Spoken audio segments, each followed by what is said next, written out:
Students, तो next point है रचनात्मक जीवन में रुचि पैदा करना। Create interest in creative life.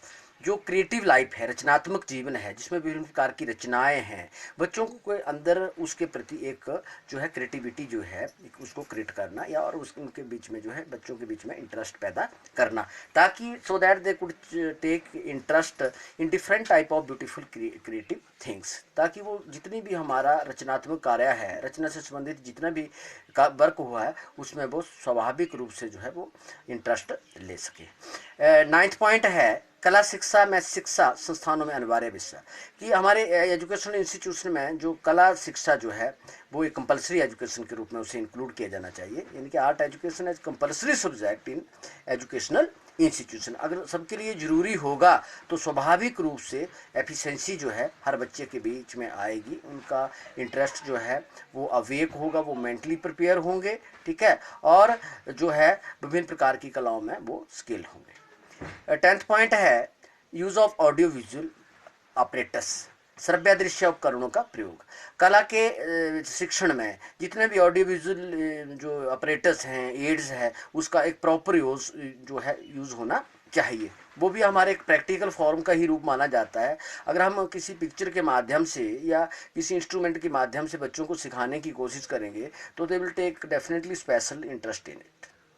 Next point है 11th पॉइंट कला शिक्षण से संबंधित शिक्षण विधियाँ। जहाँ तक हमने बात की कि कला शिक्षा के अलग से पाठ्यक्रम होना चाहिए और कला शिक्षा जो है वो एक कंपलसरी एजुकेशन के रूप में होनी चाहिए, तो उसके साथ साथ जो हमारी टीचिंग मेथड और टीचिंग टेक्निक होती है या अप्रोचेज होती है वो भी कला शिक्षा की अलग अलग होनी चाहिए। हर विषय की अपनी अपनी अलग अलग शिक्षण विधियाँ होती है, तो इससे संबंधित कला शिक्षा से संबंधित जो भी टीचिंग मेथड जो हैं कि कला को शिक्षण में किस प्रकार की मेथड को यूज़ किया जाए। देखो, सभी मेथड सभी प्रकार के विषयों के लिए उपयुक्त नहीं हो सकते हैं, हर विषय के लिए अलग अपने अपने मेथड की एक अलग अलग महत्ता मानी जाती है।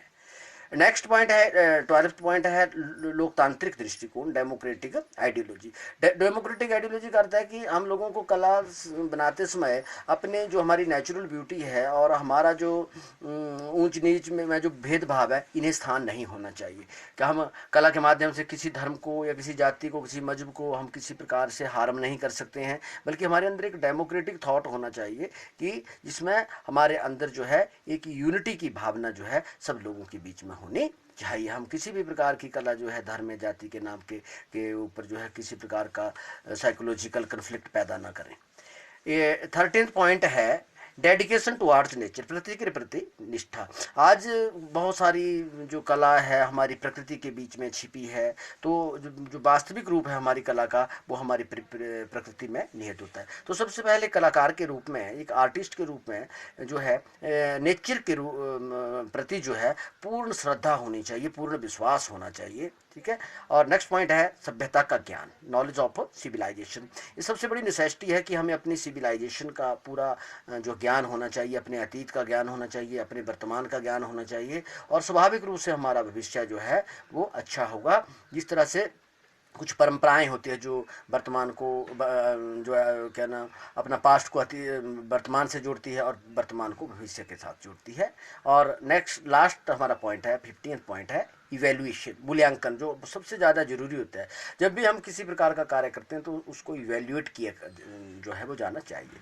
तो हम पढ़ रहे थे प्रिंसिपल ऑफ आर्ट, ठीक है ना, कि कला के सिद्धांत क्या हैं, गुणसूत्र क्या है, मेथोडोलॉजी क्या है, ठीक, कि जैसे पेडागोजी की art and science of teaching, पढ़ाने की कला और विज्ञान। तो उसी तरह से इसके प्रिंसिपल क्या है, सिद्धांत क्या है। तो सबसे पहले जैसे हमने एक रचनात्मक कौशलों के विकास के बारे में की, और सभी बच्चों को कार्य करने की एक इक्वल अपॉर्चुनिटी दी जानी चाहिए, बच्चों में सौंदर्य भाव विकसित करना, ठीक है ना, कलात्मक कार्य में सबकी भागीदारी होनी चाहिए, कला शिक्षा का विशेष पाठ्यक्रम, आधुनिक कला तकनीकों का प्रयोग, रचनात्मक जीवन में रुचि पैदा करना, कला शिक्षा संस्थानों में अनिवार्य विषय, use of audio visual operators, ठीक है, और कला शिक्षण से संबंधित शिक्षण विधियाँ, democratic ideology, knowledge of civilization, और अंत में जो है वो इवेल्यूशन। तो ओके स्टूडेंट्स, आज हमने जो विषय पर चर्चा की प्रिंसिपल ऑफ आर्ट्स।